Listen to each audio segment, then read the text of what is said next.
આજનું જે આપણું એક આ ઘણું એક વિશેષ પારિવારિક વિલંબ આજના સમયમાં આમ આપણે જોઈએ તો બધાય સંબંધો, કુટુંબના લોહીના સંબંધો, બધા જ સંબંધોમાં ક્યાંક ને ક્યાંક બધી સ્વાર્થ આવેલો છે.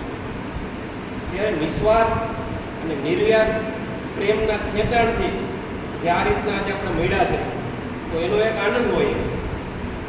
તમે વિચારો કે આજે આપણે જ્યારે કોઈની ઘરે બેસવા માટે જઈએ ને તો આપણે બેસી લઈને પછી ઊભા થઈ ત્યારે સ્વાભાવિક પૂછે કે તમે ઘરે આવ્યા હતા તો કાંઈ કામ હતું?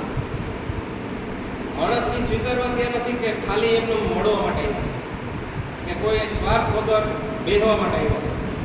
એવું આજના સમયમાં એક દુર્લભ થતું જાય છે. ત્યારે એવા સમયે આપણને જેને કહેવાય ભાઈ થકી આવું એક પરિવાર નિર્માણ થયો તો મારી દ્રષ્ટિએ તો એક વિશિષ્ટ પ્રતિસૃષ્ટિ છે. કેમ કે આ પ્રતિસૃષ્ટિમાં આપણે બધે ક્યાંક ને ક્યાંથી કેવી રીતના બહેનો થકી ભાઈઓ પણ એ રીતના એકબીજા તાંતણે જોડાઈ ગયા. એટલે આવું જ્યારે મળવાનું થાય ને ત્યારે એને ઉમળતું થાય, કાંઈક એવી વાતો કરવાનું મન થાય. કોઈ પણ જાતની વિશેષ તૈયારી વગર હૃદયભાઈ કીધું કે કાંઈક થોડુંક તમે પારિવારિક ભાવના વિશે વાતો કરો. જો અગાઉ મને જાણ કરી હોત તો હું વ્યવસ્થિત થોડુંક વિચારી ના હોત, પણ અત્યારે ઓન ધ સ્પોટ શીઘ્ર વક્તૃત્વ જેવું થાય એમ, બરાબર? ત્યારે એટલી વાત ચોક્કસ યાદ આવે કે આજનો યુગ એટલે આમ જોઈને તો સ્વાર્થના તાતડે બંધાયેલો યુગ છે. આજે કોઈને ક્યાંય કાંઈ પડી નથી. કોઈ છાપું સવારમાં ખોલીને જોઈ તો કેટલા બધા એક્સિડન્ટ આવે, ફલાણા વાહ ગુજરી ગયા, આમ ગુજરી ગયા, ફલાણા આમ થઈ ગયું, બરાબર? પણ કોઈના પેટનું ક્યાંય પાણી હલે કાંઈ ન થાય. ત્યારે એવા કાળમાં આજે આપણે નિસ્વાર્થ તાતડે જે જોડાયેલા છે અને એ સંબંધ થકી અહીંયા જ્યારે આપણે મળવાનું થાય આ રીતના પારિવારિક ભાવના માટે તો એનો એક આનંદ છે. અને એ આનંદ કેવો હોય ખબર છે? એ આનંદ છે ને એના શબ્દોમાં વર્ણન ન થયો કે એ આનંદ આખો જુદો આનંદ હોય. હવે આપણે કોઈ પ્રસંગ હોય તો અત્યારે પ્રસંગમાં કેવું થઈ ગયું છે, આજે પહેલાં જે પ્રસંગો થતા એવા પ્રસંગો હવે ક્યાંય છે. અત્યારે કોઈ પણ પારિવારિક આપણો સગાવાલામાં જવાનું હોય, કોઈ પણ પ્રસંગ હોય ત્યારે આપણે જાય તો આપણે જે ઘરધણી હોય એને પહેલાં આપણે મોઢું બતાવવા માટે કેમ જતા હોય? આજ પહેલાં જે 4-5 દિવસ કે અઠવાડિયું રોકાવા જતા કે ત્યાં આપણે રહી ભેગા અને એક જે ભાવ જીવન ખીલે એવું હવે બધું ખલાસ થતું જાય છે. તો ત્યારે વિચાર આવે કે હવે આ એક સમય એવો આવતો જાય છે કે ધીમે ધીમે માણસના છે ને ભાવ જીવન ખલાસ થતા જાય છે. જેને કહેવાય કે જ્ઞાનની ટોચ અને જ્ઞાનના હિમાલય એવા આદ્ય શંકરાચાર્યને આપણે યાદ કરી હતી. તો આદ્ય શંકરાચાર્ય એટલે જ્ઞાનની ટોચ કહેવાય, જ્ઞાનના હિમાલય કહેવાય. આ સેતુ હિમાલય સુધી એ જેને કહેવાય કે ખાલી 32.5 વર્ષની ઉંમરમાં 4 વખત ભારતનું પરિભ્રમણ એને કર્યું અને 4 મઠની સ્થાપના કરી. પણ એ છે ને જ્ઞાનની ટોચ હતા, છતાં પણ એની અંદર છે ને ભાવના સાગર હતા. કેવી રીતે? જે વખતે શંકરાચાર્યના માતા એ જ્યારે મરણ પથારીએ હોય ને ત્યારે શંકરાચાર્ય જે જગ્યાએ હતા ને ત્યાંથી એની મા પાસે પહોંચી જશે. ક્યાં સંબંધ છે? કે ભાવના સંબંધ. તો આજે આપણે ખરેખર આપણા મન અને આપણા અંતરાત્માને ઢંઢોળવાની જરૂર છે કે ભાવ જીવન લોકોના ખલાસ થતા જાય છે. તમે વિચાર કરો કે આ જગતની અંદર આપણે બધા જન્મીને આવ્યા છે. હમણાં જ ગઈકાલે એક સરસ હું વાંચતો હતો, એમાં બહુ બેસ્ટ વાત ધ્યાનમાં આવી. દુઃખનું કારણ શું? આજે આપણે કહે ભાઈ ઓ ફલાણા ભાઈ એ તો કરોડપતિ થઈ ગયા, આટલી બધી એની પાસે મિલકત છે, આટલું બધું બેંક બેલેન્સ છે અને આટલી બધી પ્રોપર્ટી છે, પણ એને કોઈક જઈને પૂછો તો એને ક્યાંક ને ક્યાંક સાથમાં પડે કે દુઃખ છે. અને હાવ ગરીબમાં ગરીબ જે હશે એને આપણે જઈને પૂછીએ તો એને દુઃખ છે. તો દુઃખનું કારણ શું? એની અંદર લખેલું હતું, ઉપનિષદની વાત હતી. દુઃખનું કારણ એમાં જન્મ બતાવ્યો. બોલો તો હવે જન્મનું કારણ શું? એ પાછું તત્વજ્ઞાન કોને કહેવાય? ફિલોસોફી. તત્વજ્ઞાનમાં એક પછી એક પ્રશ્ન આવતા જાય. આપણું જે કેનોપનિષદ છે, કઠોપનિષદ, એ કેનોપનિષદની અંદર આખા પ્રશ્નો જ પૂછેલા છે. દુઃખનું કારણ શું? તો કે જન્મ. તો કે જન્મનું કારણ શું? આપણે જન્મ શું કામ લઈએ છીએ? તો કે જન્મનું કારણ છે ને આપણી પ્રવૃત્તિ છે. પ્રવૃત્તિ આપણે કરીએ એટલે જન્મ મળવાનો છે. તો પ્રવૃત્તિનું કારણ શું? એક સ્ટેપ સમજાય. પ્રવૃત્તિનું કારણ શું? તો કે આપણે પ્રવૃત્તિ કરી છે ને એ શેને લીધે કરી છે? મિથ્યા જ્ઞાનને લીધે કરી છે. હવે શરૂઆત મિથ્યા જ્ઞાનથી થઈ. તો એમાં એને 3 એંગલથી આખી વાત સરસ સમજાવેલી હતી કે જે જ્ઞાની છે ને, જ્ઞાની, તો થોડીક તત્વજ્ઞાનની વાતો આવશે. આજે આપણે મળ્યા છે તો થોડુંક આપણે અંતરાત્માને ઢંઢોળવાની વાત છે. જે જ્ઞાની હશે એને કર્મ ઘોર લાગે છે. ભક્ત છે એને હોતે કર્મ ઘોર જ લાગે છે. અને સામાન્ય માણસ છે ને એને કર્મ ઘોર લાગે છે. એટલે બધા માટે જવાબદાર તો કર્મ જ છે. તો જ્ઞાનીને એમ થાય કે પોતાની સ્થિતિમાં બેઠા હોય ને એમાં જો કર્મ કરવાનું આવે તો એ પોતાની સ્થિતિ તૂટી જાય. ભક્ત છે એ ભગવાન સાથે જોડાયેલો હોય અને એને કર્મ કરવા માટે જવાનું થાય તો ભગવાનથી વિખૂટું પડવું પડે અને ભગવાનથી છૂટો થઈ જાય. એમ બધાને આ કર્મ છે ને એ બધા માટે ઘોર લાગે છે. સામાન્ય માણસને એમ થાય બધા માટે. ત્યારે એક સરસ વાત અર્જુનની મૂકેલી હતી કે અર્જુન જે છે બરાબર, એને યોદ્ધો હતો, શ્રેષ્ઠ બાણાવાળી હતો, પણ એને આ પ્રશ્ન થયો કે ભગવાન તમે મારા હસ્તે આવું ઘોર કર્મ હું કામ કરાવો છો? આ યુદ્ધ મને કરાવશો, તમે કેટલા બહેનો વિધવા થઈ જાય, કેટલા બાળકો માતા પિતા વગરના થઈ જાય, માતા પિતા વગરના થઈ જાય, કેટલી બહેનો વિધવા બની જાય. આવું ઘોર કર્મ તમે મારા હસ્તે કરાવો છો? તો આ ઘોર કર્મ છે. પણ ભગવાને જ્યારે એને અર્જુને પ્રશ્ન પૂછ્યો ને, એનો પોતાનો પ્રશ્ન નહોતો પણ એ પ્રતિનિધિ રૂપે હતો. આપણને ખબર, આખા સમાજના પ્રતિનિધિ રૂપે એનો પ્રશ્ન પૂછ્યો અને એનું સોલ્યુશન ભગવાને જ્યારે આપ્યું એને 700 શ્લોક સમજાવ્યા. અર્જુનને જે પ્રશ્નો થયા એ ભગવાન એક પછી એક કહેતા ગયા. પણ એ કોના માટે? આપણા માટે. એના જવાબ પણ આપણા માટે છે. એટલે છેલ્લે અર્જુનને શું કીધું? નષ્ટો મોહા સ્મૃતિર્લબ્ધા કરિષ્યે વચનમ તવ. હવે મારો મોહ જે હતો ને એ નષ્ટ થઈ ગયો. મને સમજાઈ ગયું કે ખરેખર શું કરવાનું. હવે તમે ભગવાન કયો ને એમ કરીશ. Note to question Y. હવે હું પ્રશ્ન નહીં કરું, તમે કયો એમ હું કરીશ. તો હવે આપણને આજે જે સૌથી મોટા પ્રશ્નો આપણા જીવનના હોય એના જવાબ આપણને ક્યાંથી મળે? તો બધાય પ્રશ્નોના જવાબ કોઈક સમર્થ માર્ગદર્શક હોય એની પાસેથી મળે. હવે સમર્થ માર્ગદર્શક કોણ? સમર્થ માર્ગદર્શક બીજા કોઈ નહીં, એ એટલે ભગવાન શ્રી કૃષ્ણ. અને એને સામાન્ય તમે વિચાર કરો કે અત્યારે આપણે ખાલી એક કુકરની સીટી લઈ કે કુકરની રિંગ લઈને તો એના ભેગી એક નાનકડી બુક આવે, પત્રકાર કે આને કેમ વાપરવા. કુકરની રિંગ લીધી હોય, કુકર લીધું હોય, સામાન્ય વસ્તુ, તો એમાં એક બુક આવે આને કેમ વાપરવું. નવો મોબાઈલ તમે લ્યો, નવો ઇન્સ્ટ્રુમેન્ટ કોઈ પણ લ્યો, તેમાં ભેગી એક બુક આવે. એમાં શું લખેલું હોય? ક્યાં ક્યાં ફંક્શન છે, કેમ એને વાપરવાનું, કેમ યુઝ કરવું, બધું એમાં લખેલું હોય. ફ્રી ગયો તો એના ભેગું આવે. તો હવે આવડો 6 ફૂટનો માણસ જન્મે તો એને કેમ રહેવાનું, શું ખાવાનું, કેવી રીતના જીવવાનું, એના માટે કાંઈ માર્ગદર્શન નહીં. એના માટે કંઈ માર્ગદર્શન તો હોવું જોઈએ ને એમ. તો એના માટેનું શ્રેષ્ઠ માર્ગદર્શન એટલે કેવું? શ્રીમદ ભગવદ્ ગીતા. રાઈટ. આ ઉત્કૃષ્ટ ગ્રંથ. તમે વિચાર કરો, આ જગતની અંદર કેટલા બધા ગ્રંથો છે, પણ ક્યાંય તમે સાંભળ્યું ભાઈ એની જયંતિ ઉજવાતી હોય? ગીતા જયંતિ બોલો આવે કાયદેસર, કેલેન્ડરમાં જ આવે. માગસર સુદ એકાદશી, માગસર મહિનાની જે 11 છે, એ માગસર સુદ એકાદશીના દિવસે મંગલ પ્રભાતે ભગવાન શ્રી કૃષ્ણના મુખારવિંદમાંથી આવું માધુર્ય નીકળ્યું અને એ માધુર્ય માખણ રૂપે આપણને મળ્યું. અને એ 700 શ્લોક એટલે એમાંથી એકાદો શ્લોક પણ જો આપણા જીવનમાં સ્થિર થાય ને તો આપણી ગતિ છે ને બદલાઈ જાય, આપણા પગની ગતિ વધી જાય. તો એવું માધુર્ય આપણે ભગવાને પીરસવું છે. પણ આપણે શું કરીએ છીએ ખબર છે? જેમ વાંદરો હોય એને સાચું મોતી દઈ દો તો એ શું કરે? એ આમ ચાખે, પછી ઊંઘે કે આમાં કાંઈ નથી, નાખી દે. બસ સેમ પરિસ્થિતિ આપણે આ કરી છે.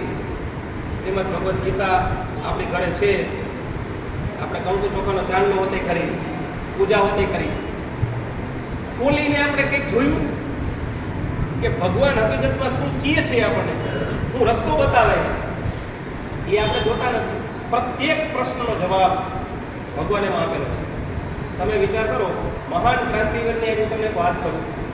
ભગતસિંહ, સુખદેવ અને રાજગુરુ એ ત્રણેયને એકારે ફાંસીની સજા થઈ. હવે ફાંસીની સજા થઈ ને ત્યારે છેલ્લો દિવસ જે હતો ને, છેલ્લી રાત્રિ, સવારે એને ફાંસી દેવાની હતી અને રાતના સમયે એ ત્રણેય મિત્રો વિચારતા હતા કાલે આપણે નહીં હોય. ત્યારે જે જેલર હતો ને એને પૂછ્યું, ભાઈ તમારે કાલ તો તમને ફાંસી દેવાની, તમારે કઈ છેલ્લી ઈચ્છા છે હવે? ઓકે, હા, એ અમારે રસગુલ્લા ખાવા. રાઈતે વિચારો, સવારમાં ફાંસી દેવાની હતી, રાઈતના એ લોકો રસગુલ્લાની પાર્ટી કરી. કઈ માટીના બનેલા છે? એને ખબર હતી જીવનના મકસદ. અને જે વખતે સવારે એને ફાંસીની સજા દેવાની હોય ત્યારે એ ત્રણેય ક્રાંતિકારીને જ્યારે ઊભા રાખે એ વખતે જે જલ્લાદ હોય ને, જલ્લાદ એટલે ફાંસીની સજા આપવા વાળો. ભારતની અંદર અત્યારે 3 થી 4 જ જલ્લાદ છે. જલ્લાદની નોકરી કોઈ કરવા તૈયાર ન થાય, તો એને ફાંસી ચડાવવા કોઈ તૈયાર થાય? એ નોકરી કરવા વાળા નથી, 3-4 જણા છે. તો એ જલ્લાદ છે ને એના હાથ ધ્રુજે એમ કે આ ત્રણેય જુવાનીઓને મારે કેમ ફાંસી ચડાવી દેવા. તો એવી વખતે ભગતસિંહે એને કીધું કે હું તમને ફાંસી દેવાનો હું તમને કે મોતની બીક નથી લાગતી કે હમણાં જ તમે કે મરી જાઓ. એ વખતે ભગતસિંહે શું કીધું? નૈનમ છિદંતી શસ્ત્રાણી નૈનમ દહતી પાવક. તમે કે કોને ફાંસી દેવો? મારા શરીરને, મારા શરીરને ફાંસી દો, મારા આત્માને દઈ દો. આપણને ખબર છે કે આત્મા છે ને અવિનાશી. હવે આપણી હાઈરી વસ્તુ કઈ આવવાની છે? આપણું મન, આપણી બુદ્ધિ અને આપણું અંતરાત્મા અને આપણું કર્મ. તો હવે એના માટેની આપણે કઈ તૈયારી કરી. તો એ વખતે જે ભગતસિંહ બોલ્યા ને તો જલ્લાદ પણ ચોકી ગયો કે તમે મને જટ ફાંસી દઈ દો, હમણાં પાછો જન્મ લઈને માતૃભૂમિની સેવા કરો, પાછો આવી જાય, મને રોકી નહીં શકો તમે. આ સ્પિરિટ ક્યાંથી? તમે જો ગાંધીજીનો તમે ફોટો જોયો હશે બધાએ, તો ગાંધીજીના કમરે છે ને અહીંયા એક ઘડિયાળ ટીંગાતી હોય અને ગાંધીજીના હાથમાં શું હોય? ગીતા. ગાંધીજી એના આત્મકથામાં સત્યના પ્રયોગમાં લખેલું કે મારા જીવનમાં કોઈ પણ પ્રશ્ન આવે ને ત્યારે માં ગીતા હું ખોલી અને એનો જવાબ મેળવું. આ જગતનો એક મહાન ફિલોસોફર થઈ ગયો, કદાચ આપણને ખ્યાલ નહીં હોય, થોરો છે ને વિદેશનો ફિલોસોફર છે, વિદેશી ચિંતક છે. આ થોરોએ એના પુસ્તકમાં લખેલું છે, શું ખબર છે? Why should I fear when mother Gita is here. હું અટાણે કે હું કામ બીવું, મારી પાસે માં ગીતા છે. તો એ તો વિદેશનો વ્યક્તિ, આપણે તો ઘરે હે ગીતા. H.G. વેલ્સ એ પણ મહાન તત્વચિંતક થઈ ગયા, એને પણ આજ ઉપાડ્યું. મદનલાલ ધીંગરા મહાન ક્રાંતિકારી, આપણે નામ બધાને સાંભળ્યા છે પણ એને જીવન ચરિત્રો આપણે વાંચીને તો આપણને ખ્યાલ આવે. મદનલાલ ધીંગરા છે ને એ બીજી જ્ઞાતિના હતા, બીજો ધર્મ હતો. એણે શું કીધું ખબર છે?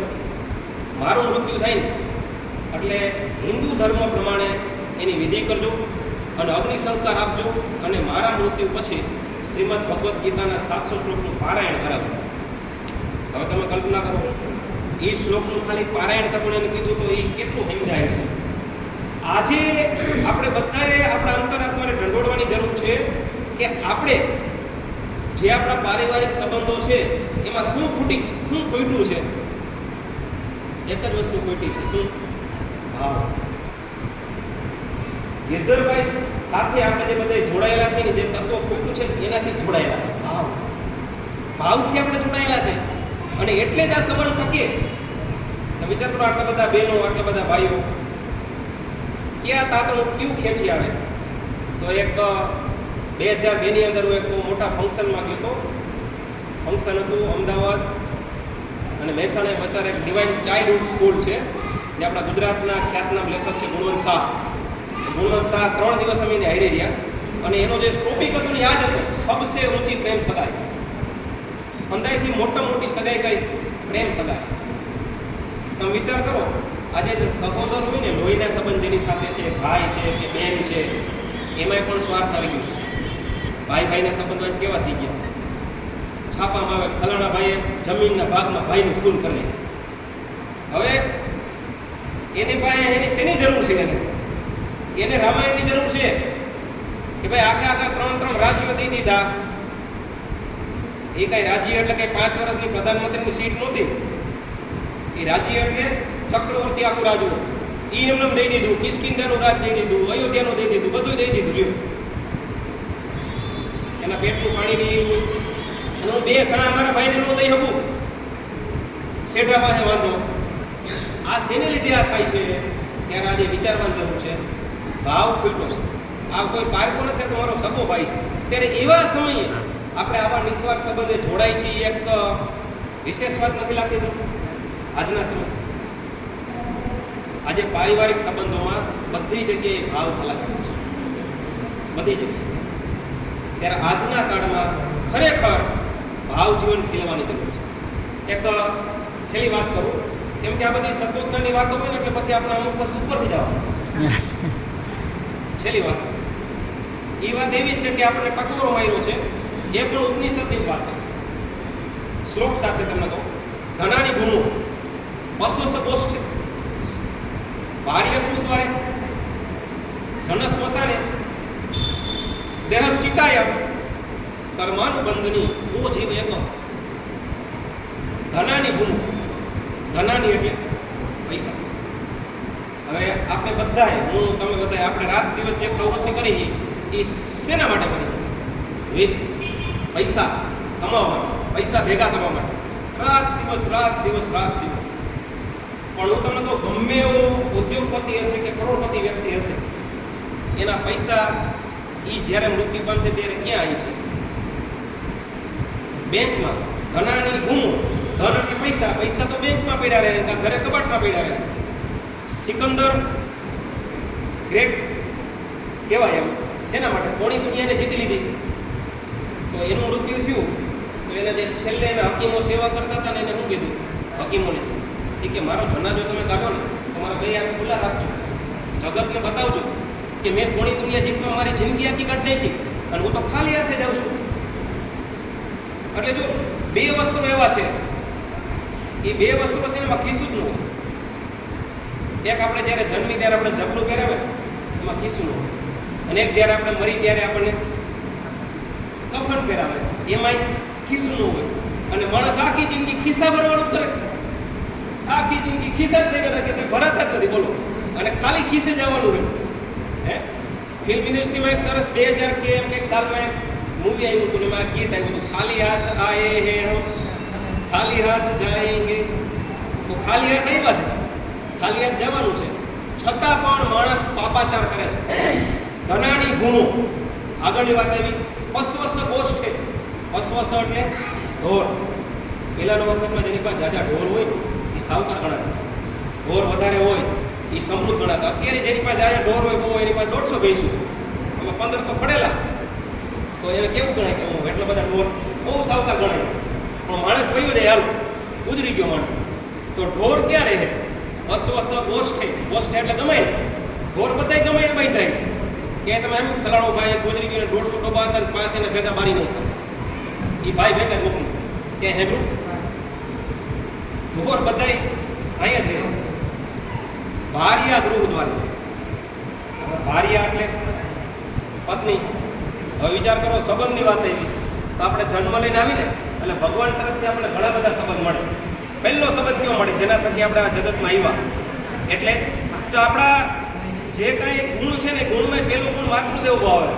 માતાનું સ્થાન પહેલાં આવે, પછી પિતૃદેવ ભાવ. એટલે માતાનું સ્થાન પહેલાં આવે. શું કામ? એના થકી જન્મ મેળવ્યો. તો માં છે ને એનું બહુ જબરો રોલ છે, અને એનું ઋણ ક્યારેય ભગવાને અદા નથી કરી શક્યા. આપણે તો માણસ છે. તો એ માતાના રોલમાં પછી જે સ્ત્રી છે એ પત્નીના રોલમાં આવે. પતિ પત્નીનો સંબંધ, ભાઈ ભાઈનો સંબંધ, અને એક નિર્વ્યાજ સંબંધ જેમાં ભાઈ સાથે આપણે જોડાયેલા છીએ એટલે ભાઈ બહેનનો સંબંધ. એ નિર્વ્યાજ સંબંધ છે. નિર્વ્યાજ સંબંધ એટલે એમાં હાથમાં પણ દઈ સ્વાર્થ નથી, હાથમાં પણ દઈ. તો હવે સૌથી નજીકનો સંબંધ કયો? આ બધા સંબંધોમાં જગતમાં સૌથી નજીકનો સંબંધ ગણો ને તો પતિ પત્નીનો સંબંધ. આપણે કંઈક ભાઈ એના ઘરનું માણા, એના ઘરનું માણા ભાઈ, તો એ ઘરનું માણા એટલે પત્ની અથવા પતિ. બેન માટે છે પતિ, ભાઈ માટે પતિ. તો કોઈ પણ વાત છે પોતાની પત્ની કે પતિ પત્ની છૂટી ન, તો એવી વખતે જ્યારે માણસ છોડીને જાય છે ત્યારે ક્યાંય આપણે એવો દાખલો જોયો કે ભાઈ ફલાણા ગામની અંદર હોય ભાઈ ગુજરી ગયા ને ભેગા બેનની હોતી વાહ હોય નનામી નીકળી. એ તો સતી હોય ને, અહલ્યા, દ્રૌપદી, સીતા, તારા, મંદોદરી, આ બધી સતીઓ છે. પરીક્ષા કરી હતી ભરતુરી રાજાએ. કોની પરીક્ષા કરી ભરતુરી રાજાએ? પિંગળાની. કે ભાઈ ખરેખર સતી છે કે નહીં, પણ સતીના અને ઝેરના કંઈ પારખાઓ હોય ન હોય, એને કરી જોઈ પરીક્ષા, બરાબર. તો એ વસ્તુ એને જોઈ લીધી અને પિંગળાને સમાચાર મળ્યા કે મારા પતિ ભરતુરી મૃત્યુ પામ્યા. ખાલી સમાચાર મળ્યા અને સાબિતી મળી ને ત્યાં જ એનું પ્રાણપણ થયું, ઉડી ગયું. એ સતી કહેવાય. એટલે ભાર્યા ક્યાં સુધી? આપણે 5 મિનિટમાં પૂરું કરી દઈએ. છેલ્લો શ્લોક. ભાર્યા ક્યાં સુધી આવશે? ઘરે, ઘરના ઉમરા સુધી. ક્યાંક ગામમાં કોઈ જગ્યાએ આપણે જોયું ક્યાંય તો ભાઈ બેન ભેગા ગયા, એ પેલા એને ધરાર સતી કરી દેતા. આપણે રાજારામ મોહન રહીને બંધ કરાવી પડી સતી પ્રથા. વિલિયમ બેન્ટિકને મળી કે આ કાયદો ખોટો હોય, સતી કરવાનું હોય, સતી થાય, સતી પ્રથા એ બંધ કરાવી પડી. વયવા બધું તો ભાર્યા ગૃહ દ્વારે. હવે આગળ જના સ્મશાને. લોકો આપણને બધાને ફલાણા ભાઈને ખોટું ન લાગે, ગીરધરભાઈને ખોટું ન લાગે, ઓલાભાઈને ખોટું લાગે, બધાને ખોટું ન લાગે એના માટે આપણે બધાને ધ્યાન રાખતા હોય. પણ ભગવાન એમ કહે કે ભાઈ આપણી નનામી જાતિ હોય ત્યારે એકવાર ઉઠીને જોવું જોઈએ કે કેટલાય આપણું ધ્યાન રાખ્યું. પણ તે ભગવાન ચાન્સ નથી આપતા.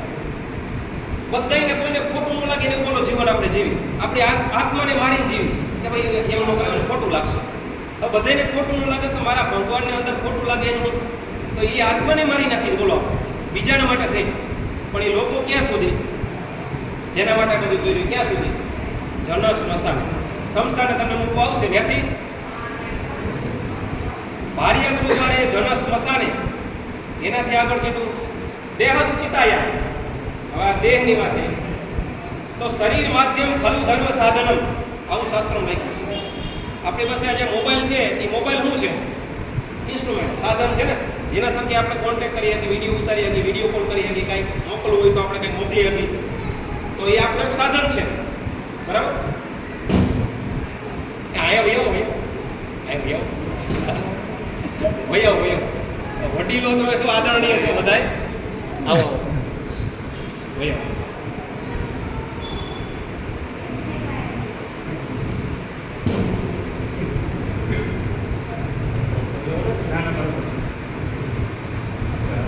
જન સ્મશાને લોકો મૂકી ગયા, બરાબર. પછી આગળ ભાઈ વૈયાવે દેહસ ચિતાયા. શરીર માધ્યમ ખલું ધર્મ સાધનોની તો વાત કરતો હતો કે આ શરીર છે એ ભગવાન મેળવવા માટેનું સાધન છે. એક મારા પરમ મિત્ર છે, ફિલોસોફર છે, સાબુદ્દીન રાઠોડ, ઘણા સાંભળાય છે, જેને કહેવાય કે એવું હાસ્ય રજૂ કરે કે એને એમાં કે વલ્ગેરિટી જ ન એવું હાસ્ય રજૂ કરે. કેવું હાસ્ય રજૂ કરે? એમ કે બે બેનો ભાઈજા શેમાંથી ખબર? સોમવતી અમાસનો વાર કયો હોય ને એમાંથી. હવે એ ખબર જ હોય. ઘણા કે બસ ને કે આપણને પછી કેટલા 1:30 વાગે બસ કેટલા વાગે આવશે? આ વીટના ઉદાહરણ. એ સાબુદ્દીન રાઠોડ ફિલોસોફર છે, એક પદ્મશ્રી મળેલો છે, બરાબર. એ એમ કહેતા હોય કે જેની જગતમાં વસમી સફર હોતી નથી તેને શું છે જગત એની ખબર હોતી નથી. આ જગતમાં જેની વસમી સફર હોય ને એને ખબર પડે આ જગત શું છે. તો આ દેહ છે ને, દેહ એ એક માધ્યમ છે. શેનું? ભગવાન સુધી પહોંચવા માટે. એટલે સાબુદ્દીનભાઈ પાસે અમે છેલ્લી વાર બેઠા હતા ત્યારે એને વાત કરી હતી કે શરીરને છે ને પૂર્ણ રીતે સાચવવાનું. શું કામ? સમજી લ્યો કે આપણે મોટી ઉંમરના થયા પછી આપણા પગ હાલતા નથી, કઈ હાલતી નથી, પલટ કરીને બેહાતું નથી, અને ભક્તિ કેમ કરવી? તો શરીર સારું હોય છે તો ઠેઠ સુધી આપણે હે ને ભગવાનની નજીક જવા માટે આપણી પાસે મોકો મળશે. નકર સાંભળવું છે સારું, સંભળાતું નથી, કાં દેખાતું નથી હરખાએ, કાં કલાક બે હકાતું નથી. હે તો શરીર જે છે અત્યારે સારું છે ત્યાં સુધી આપણે બીજે બધે આપણે વાપરીએ. આપણે આંખો મોબાઈલ જોઈને ફોડી નાખીએ છો, નંબર આવી ગયો, બરાબર. TV mobile. હવે તમે વિચાર કરો, આપણી જે નવી પેઢી છે એના માટે એક મોટી ચિંતા છે તજજ્ઞોની. જાજા મનોરોગી વધતા જાય છે. કારણ કે આપણને એક માનસિક રોગ થઈ ગયો. આપણે પહેલા સ્ટેટસ મૂક્યા પછી પાછું ચેક કરી કેટલાય જોયું,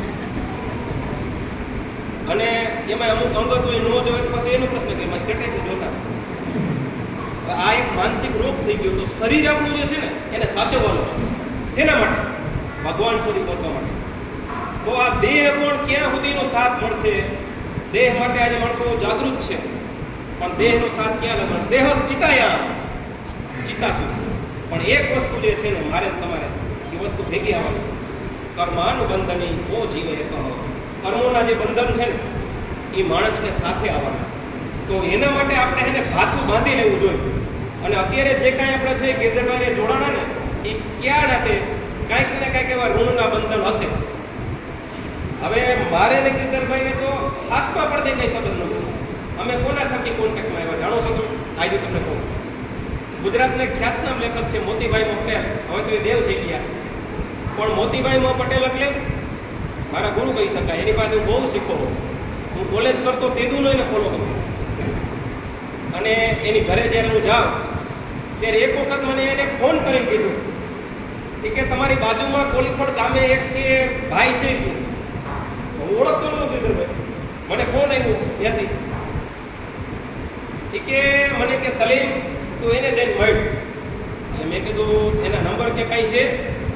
તો કે હા કે, અને એ કે એનું જીવન અલગારી છે, અને તમે કદાચ એને સંપર્ક કે થયો હોય છે ફોન ઉપર થયો તો એમાં વાત થઈ છે, અને એના જીવન ઉપર કે તું લેખ લઈ કે. એટલે એને મેં અભ્યાસ કર્યો, પછી મળવા ગયો, એના થકી અમારો સંપર્ક છે. તમે વિચાર કરો ક્યાંથી વ્યવસ માણસની ખેંચી આવે. પણ અહીંયા ઋણનું બંધન કંઈક હોય તો અત્યારે આ પ્લેટફોર્મ ઉપર તમારી સામે જ્યાં બોલું છું ને એ વખતે નક્કી જ હતું 2000ની સાલ પહેલાં કે આવું એક પ્લેટફોર્મ થાય, દર્શન હોટલમાં આપણે મળશું અને બોલવાનું થાય. આવું આ ખબર નહોતી આપણને, અને હજી આવું ભવિષ્યમાં કેટલું એવું થવાનું આપણે જાણતા નથી. પણ તમે જોજો, હું સાક્ષી છું અને આ બધાય સાક્ષી જેવું થાય. એનું કારણ આ બધું છે ને ઋણનું બંધન છે. અને ઋણના બંધન ચૂકવવા માટે મારે તમારે પ્રત્યેક વ્યક્તિએ એ વસ્તુ કરવી જ પડે. તો કર્મોના બંધન અને ઋણના બંધન માણસને છોડતા નથી, એ ફાઇનલ છે. તો હવે આપણે શું કરવું પડશે? બેલેન્સ ભેગું કરી ઓલું નહીં. અત્યારે જે આપણે બેંકમાં પૈસા લેવા માટે જાય સાદી વાત છે. તો આપણે ચેક આપણે આપ્યો બરાબર, ચેક બાઉન્સ ન થાય એના માટે આપણે બેંકમાં બેલેન્સ રાખી હપ્તો કપાવવાનો. પછી જો બેંકની અંદર આપણે પૈસા લેવા માટે જાય તો ઓલા ચેક કરે કે ભાઈ હવે તમને નહીં મળે, આમાં તમારું બેલેન્સ નથી, બેલેન્સ પૂરું થઈ. તો જો એની સાદી બેંક કઈ આપણને ના પાડી દેતી કે હવે બેલેન્સ નથી, પણ ઉપરવાળાની બેંક છે ભાઈ કંઈક બેલેન્સ તો આપણું કરવું જ હોય. પણ એ પાછું કેવું ખબર હે, ભગવાને આપણને શું સમજાવ્યું, ભગવાને આપણી ઉપર શું કહ્યું? તમે વિચાર કરો, અપી ચેતસુ દુરાચાર. ગમે એવો નાલાયક માણસ હોય ભગવાન શું કે અપી ચેતસુ દુરાચાર. ગમે એવો નાલાયક છું તો મારા શરણે આવી જાય. શ્રી કૃષ્ણ શરણમ મનો મહામંત્ર છે. ભગવાને ત્યાં સુધી કીધું. એક મોટું આશ્વાસન કેવું ખબર છે? સર્વસ્ય ચાહમ પ્રતિ સન્નિવિષ્ટો. 15મા અધ્યાયના 15મો શ્લોક તમે જુઓ, કેવડું મોટું આશ્વાસન. સર્વસ્ય ચાહમ પ્રતિ સન્નિવિષ્ટો. તો હું કામે બાયને ગોતી લઈશ? ભીખુદાન ગઢવી જેવા લોકો તેમ કે ગોતી લેજે ભીતર છે કે બહાર. એ ગોતવા માટે આપણે કાંઈ કરી હજી બૈડો નથી. કાંઈ જાવું પત્રમ પુષ્પમ ફલમ તોયમ. આપણે ભગવાનને ચરણે શું ધર્યું? પત્ર, પુષ્પ, ફળ, ફૂલ. ભગવાન છે ને એ ધરવાનું છે. કેમ કે ભાવ ભક્તિ છે ને એ બહુ મોટી વાત છે. પણ ભાવ ભક્તિની સાથે સાથે છે ને ભગવાને એક બહુ મોટી વાત આપણને કીધી છે, એટલે કૃતિ ભક્તિ. જ્યાં આપણે એને ઝીરો, ભાવ ભક્તિ પુષ્કળ છે આપણી પાસે. તો ભગવાને શું કીધું કે આપણે જે કંઈ ફૂલ છે, ફળ છે, હવે તમે વિચાર કરો આપણા હાથમાં બીજું કંઈ નથી, એક પાણી છે, પંચમહાભૂતમાં. એટલે આપણે પાણી અર્પણ કરી અને છોડને મોટો કર્યો, એમાં ફૂલ આવ્યું. એટલે આપણો રોલ કયો? ફૂલ છોડ મોટો કોણે કર્યો? ભગવાને. એમાં ફૂલ કોણે ખીલાવ્યું? ભગવાને. એમાં સુગંધ કોણે ભરી? ભગવાને. આપણે શું કર્યું? ત્યાંથી ઉપાડ્યું અને ભગવાનના ચરણે ધર્યું. આ જ આપણો રોલ થયો ને. તો એ આપણે કરવાનું જ છે. પણ એમાં નવીન શું? એમાં નવીન કંઈ ખરું? પણ આ આપણું આખે આખું જે આ આપણે ફૂલ રૂપે ભગવાનના ચરણે જ્યારે ધરી આપણું ખુદનું જીવન હે તો ભગવાન કેવા ખુશ થાય.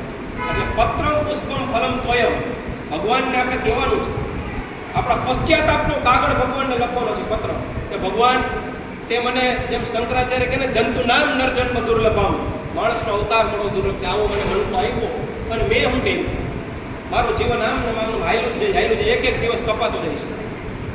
ત્યારે આજના આ પ્રસંગે આપણે પારિવારિક ભાવનાથી મળ્યા હતા, પણ ફિલોસોફીની તત્વજ્ઞાનની થોડીક વાતો આવી ગઈ.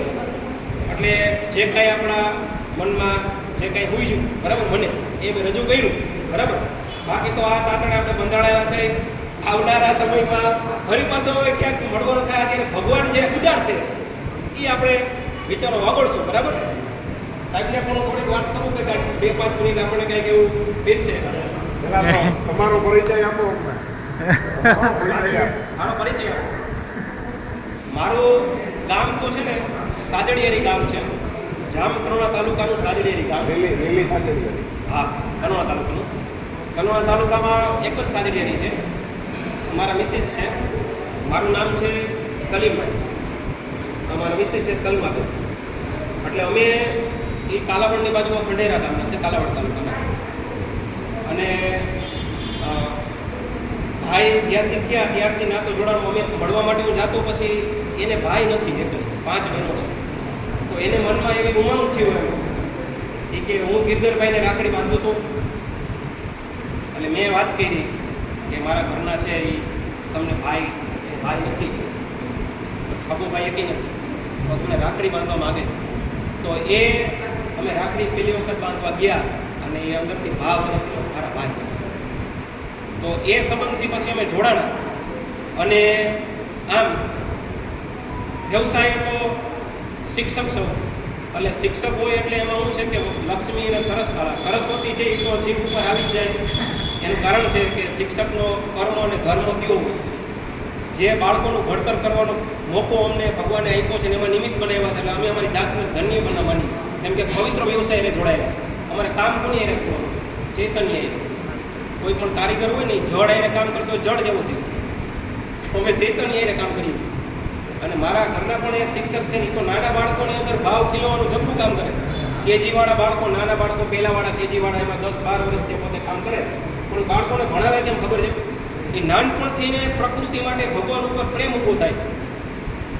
એ પોતે જે કોચિંગ સેન્ટર લાવે ને એમાં જે નાના નાના ભૂલકા આવતા હોય એને પાણીની બોટલમાં આટલું પાણી વહેતું હોય તો ન્યા છે ને લીંબોડી વાવી હોય, બીજા 2-3 એવા ભાઈઓ હોય એને કે આને અર્પણ કરો. એને અર્પણ કરીને પછી મોટું થાય ને એ બતાવે, જોજો કેવું મોટું થયું.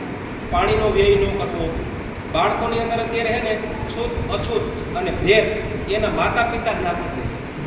હવે નાનું બાળક છે એ બાલ દેવો ભવ, ભગવાનનું સ્વરૂપ હોય ને, તો કેજીની અંદર જે બાળક ભણતું હોય ને એ જ્યારે ભાત પેટી લઈને આવે, તમે લઈને આવે ને, અથવા તો કોઈ બાળક નાનું બાળકો પાટી પેનમાં લખતું હોય તો પેન કોઈ ભૂલી ગયું હોય, કોઈ પેન્સિલ ભૂલી ગયું હોય, તો જ્યારે આપણે એને પૂછીને કે કોઈ પાસે 2 પેન છે તો નિખાલસ ભાવે એ હાથ ઊંચો કરીને કે હા મારી પાસે છે પણ મારી મમ્મી દેવાનું ના હોય. એક ઉદાહરણ 1 મિનિટનું યાદ આવ્યું, કહી દઉં ફટાફટ. 3 છોકરા હતા ને, એ 3 છોકરાને પ્રશ્ન કરવામાં આવ્યો. એમાં પહેલા છોકરાને એમ કીધું કે તું લાડુ આપીશ? તો કે ના રે ના, હું પણ લાડુ આપું. મારા ભાઈએ ના પડી, હું ખાઈશ પણ દઈશ નહીં. બીજા છોકરાને પૂછ્યું કે તું મને લાડુ આપીશ? તો કે હું લાડુ હોય કે હે ને વાસી થઈ ગયો છે દઈશ, નકર નહીં. ત્રીજો છોકરો હતો ને એને પૂછ્યું કે તું લાડુ મને દઈશ? તો કે લાડુ હું દઈશ પણ એને અડધો હું ખાઈશ ને અડધો તમને દઈશ. પણ ચોથો છોકરો જે હતો એને એમ પૂછ્યું કે તું લાડુઓ દઈશ? તો કે હા હા લઈ જાવ આખો લાડુઓ કેમ? તો એને પછી પાછળથી પૂછ્યું તું લાડુઓ દેવા કેમ તૈયાર થઈ ગયો? તો કે તમને ખબર નહીં હોય, મારા બા છે ને એને આવડી બહેણી રહોડામાં રાખી છે, આખી ભરેલી છે, હું કાંઈ પાસે બીજા લઈ આવીશ. આપણા બધાની બા એટલે ઈશ્વર, એના ઉપર વિશ્વાસ હોવો જોઈએ. મારી બા પાસે ઘણું છે, મને દીધું તો મારું ખૂટી નહીં જાય. બરાબર? આ બાળકોની અંદર ભેદ, છૂત અછૂત જે કાંઈ આપણે નિર્માણ કરીને આપણો સમાજ નિર્માણ કરે એ નિર્દોષ બાળકોની અંદર આપણે એવા દોષ ભરી દઈએ. અમે નજરે આવું જોઈ છે ત્યારે અંદરથી ગ્લાનિ થાય, શિક્ષક જીવ તરીકે આપણને બળતરા હોતી થાય કે આ સમાજ છે એની અંદર હું તમને કહું આજે હજી ન્યા સુધી આપણે નથી પહોંચ્યા. ભક્તિના માધ્યમથી આપણે ન્યા સુધી નથી પહોંચ્યા, હજી ભેદ નથી કાઢી ગયા. હજી ભેદ કાઢવામાં જે આપણને કાયદો તો કુંવર મળે, કાયદાનું કામ નથી. કાયદાની દ્રષ્ટિએ ભેદ નીકળશે જ નહીં. પણ આજે મુસ્લિમ વ્યક્તિ થઈને એક હિન્દુ વ્યક્તિ એને જ્યારે જોડાય અને સંસ્કૃતના શ્લોક લલકારતો હોય તો એની સાબિતી નથી. એ સાબિતી નથી કે ભેદ નીકળી ગયો. હવે તમે આમાંથી ઊભા થઈને કદાચ કુરાનની આયત બોલો હાલો એ બોલવું જ હોય. જેમ હું કેમ તૈયારી છે મારી એમ બધાની તૈયારી હોવી જોઈએ, બધાય ગ્રંથો કહેવું જોઈએ. તમને હું એક બહુ મસ્ત વાત કહી દઉં છેલ્લી. ક્યાંથી બતાવો? ચેન્નઈથી એક દંપતી એના છોકરાને લઈ અને મળવા માટે અમારી પાસે આવ્યા હતા હમણાં જ ચેન્નઈથી. તમે કલ્પના નહીં કરો, એનો છોકરો એટલે હજી 16 વર્ષનો છે, એ 5 વર્ષનો હતો ને 5 વર્ષનો આ ગીતાજીના 700 શ્લોક એને બોધાવો. અત્યારે 16 વર્ષનો છે, તમને કદાચ ખ્યાલ નહીં હોય, અષ્ટાધ્યાયી અગ્રામકોર ગ્રંથ વ્યાકરણનો આવે અષ્ટાધ્યાયી. એ ગ્રંથ આખો કંઠસ્થ. અને અત્યારે શેનો અભ્યાસ કરે છે ખબર છે? સામવેદ છે ને, સામવેદ એની ઋચાઓ લુપ્ત થતી જાય છે. સામવેદની ઋચાઓ એ લુપ્ત થતી ઋચાઓ માટે એને પોતાના દીકરાનું આખું સમર્પણ કરી દીધું. મારે કોઈ વ્યવસાય કરવો નથી, સામવેદની ઋચાઓ લુપ્ત થતી જાય છે. આવનારી પેઢીમાં જોવાય નહીં મળે સામવેદ. વૈશંપાયન દ્વારા આખું બનાવેલું. તો એ સામવેદની ઋચાઓ માટે એને કેરળ મૂક્યો, તમિલનાડુ મૂક્યો અને હવે અત્યારે શૃંગેરી મઠ જે આપણો કર્ણાટકમાં છે ને, ત્યાં શંકરાચાર્યના હસ્તમણે એને એવોર્ડ મળ્યું. શૃંગેરી મઠમાં જે વસ્તુ 12 વર્ષ બીજાને શીખતા લાગે ને એને 3.5 વર્ષમાં પૂરી કરી અને એમાં એને પ્રવેશ મળ્યો. એ છોકરો એને મેં પૂછ્યું ઘણું, એની પાસે ઘણું જાણવા મળ્યું. એના મમ્મી પપ્પા એને કેવડું એને સમર્પણ કરેલું છે. એ ત્રિવેદી હતા, બ્રાહ્મણ. ત્રિવેદી એટલે 3 વેદ તો આવડતા જ નહીં બરાબર. આ ચોથા વેદ માટે એનું સમર્પણ હતું. ત્યારે જોવાનું શું હતું, એનો પ્રયત્ન કેવો. વેદ માટે થઈને એને પોતાનો અત્યારે કોઈ છોકરાને આખું સમર્પણ કરી દે પણ એ લુપ્ત ન થઈ જાય એટલા માટે એનો આ પ્રયત્ન. તો આ છે ને એ ટકે અને આવનારી પેઢીઓ સુધી જાય. તો હવે આપણે એને મને શું કીધું ઈ પોઈન્ટ, એને મને કીધું કે મોરબીની અંદર મારા એક મિત્ર છે, ઇસ્લામના બહુ સારા એવા મૌલવી છે, એની પાસે મારા દીકરાને ઉર્દુ શીખવા હું મોકલવાનું છું. આ વિચાર તો હવે વેદ શીખીને આવ્યું, હવે ઉર્દુ શીખવાનું. તો પછી એમાં ધર્મના નાજ્યના ભેદ ક્યાંથી રહ્યા? ચૌહાણ સાહેબ છે યુવા બરાબર, આ સલીમભાઈ છે, આ ગિરધરભાઈ. તો આ ખાલી દ્રશ્ય તો જોયું તો ચેનલ વાળાને ઇન્ટરવ્યુ લેવા પડે. કાં તો અજયબી અજયબી નો કહેવાય પણ એ પારિવારિક ભાવના તે બધી શક્ય બને છે ભાઈ. તો આજનું આપણું આ મળવું, આ સરસ મજાનો એક સત્સંગ, એક જેને કહેવાય કે તમામ પ્રકારનું કોમ્બિનેશન કરીને તમારી એમાં રજૂ કરવાનો પ્રયત્ન કર્યો. બધાને જય શ્રી કૃષ્ણ.